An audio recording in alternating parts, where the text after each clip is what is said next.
This is Nick 1990's Vega build for the Season 9 Vega Commander card. He no longer plays this Vega because pretty much everyone that was super high level became a Dragon Slayer main. If you watched the channel last week, you'll have saw we did the 2 ways to play Dragon Slayer. Well, before Dragon Slayer, there was Vega, and you might be looking at this build going, but Melt, he's an offense commander running balance gear with Fearless Pants and Tyrant chest piece and the Valkyrie helm. And that's because this Vega build really popped off when we discovered that he could one-shot Rogers with the Breakdown Gemini combo. Gemini the gem, and then his skill breakdown ignores 100% defense, and then he strikes twice. It was the most effective way, at least one slot bust, of dealing with Rogers. So Vega came on the scene. We called it the dawn of Vega, and he's still a really great commander. And a lot of players still main Vega, especially if you're not maxed out tier 12 accounts. And I get a lot of gripe. People always say, Melt, you only cover super high level accounts. No, I don't. Listen, this Vega build is still really wildly popular for tier 7 to tier 12 players because not everyone has the new tier 12 plus. Not everyone wants to spend 5 to 10,000 on penetration gear for Dragon Slayer. So if they don't, Vega's still the best viable option. He's still a great commander, and in order to be great, you need to have a little bit of balance gear. So we're going to talk about those gear and gems and so on, and watch some replays here in a second.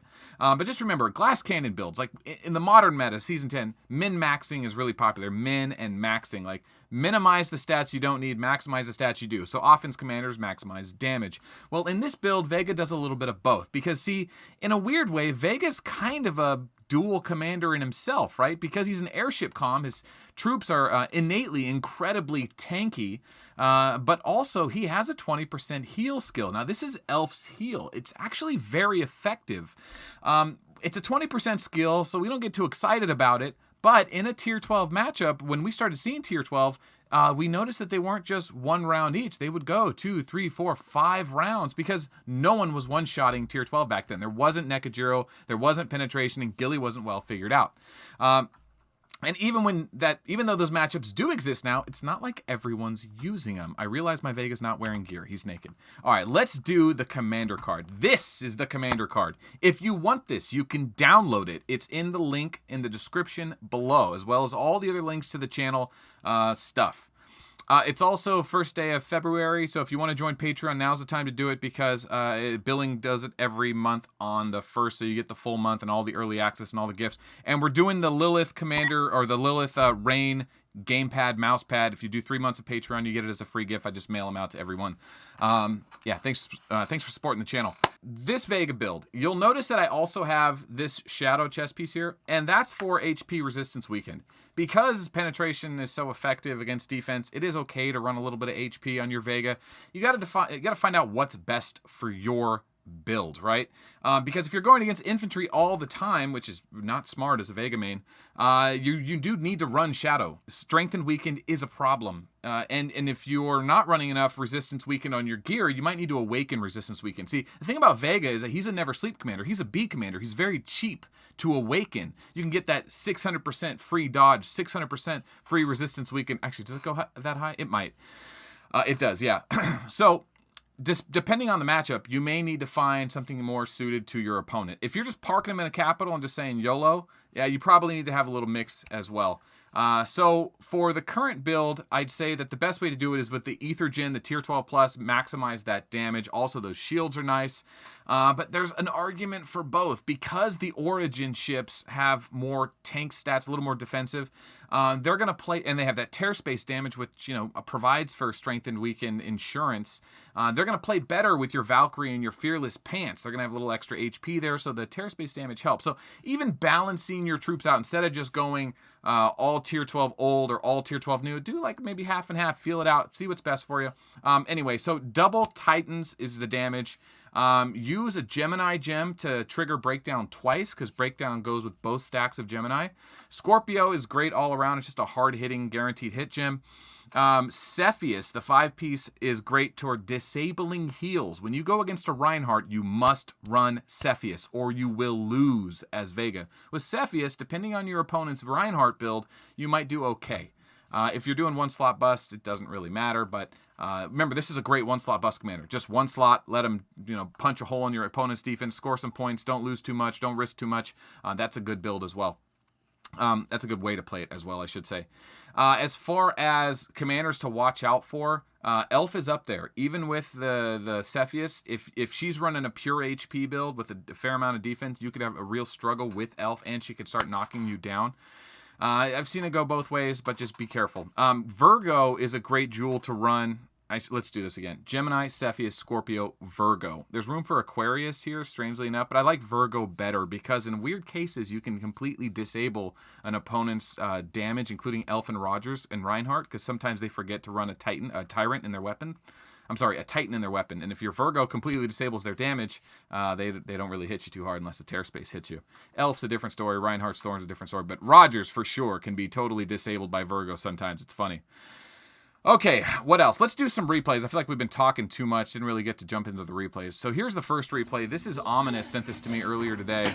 Oh, got to mute that sound. Thank you. So basically what you have is a full Tier 12 March, Tier 12 Plus March versus a full Tier 12 Plus March of Dragon Slayer.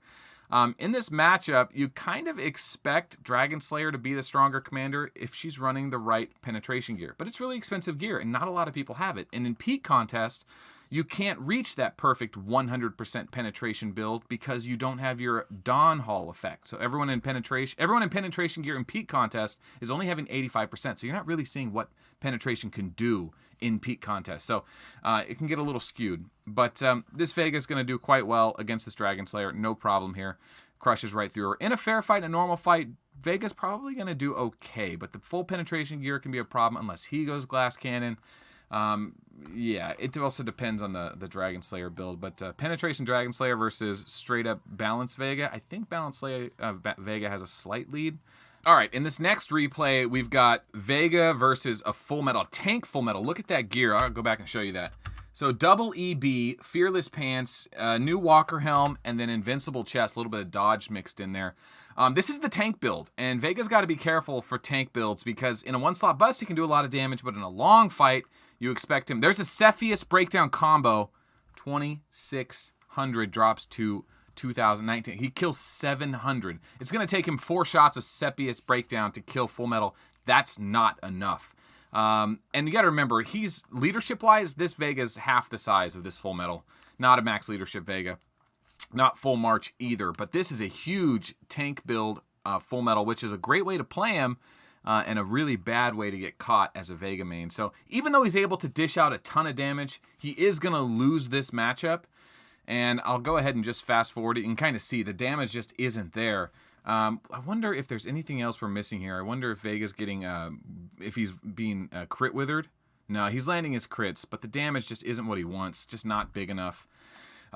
Which is kind of like part of that modern meta. They slowly kind of feels like the HP tank commanders really rose up when they realized what Vega could do to the defense comms, you know, because back in the day, this Full Metal build would have had a Tyrant chest piece and then probably a little more defense in the gems. But nowadays, they know better. It's HPs in the gems.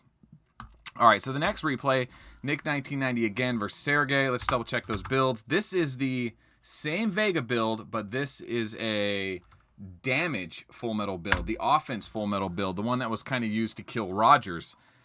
Okay, also, Sergey doesn't have full Tier 12, and he's about half the leadership, and that's what happens. And yeah, he just goes ahead and one-shots him. Sergey with this build should also be using the new walkers as well, but it's just kind of show you the polarity of the matchup. Full Metal doesn't always beat Vega, and Vega doesn't always beat Full Metal. It depends on, obviously, leadership, but the gear and the troops play a major role. And honestly, like the skill, the luck of triggering.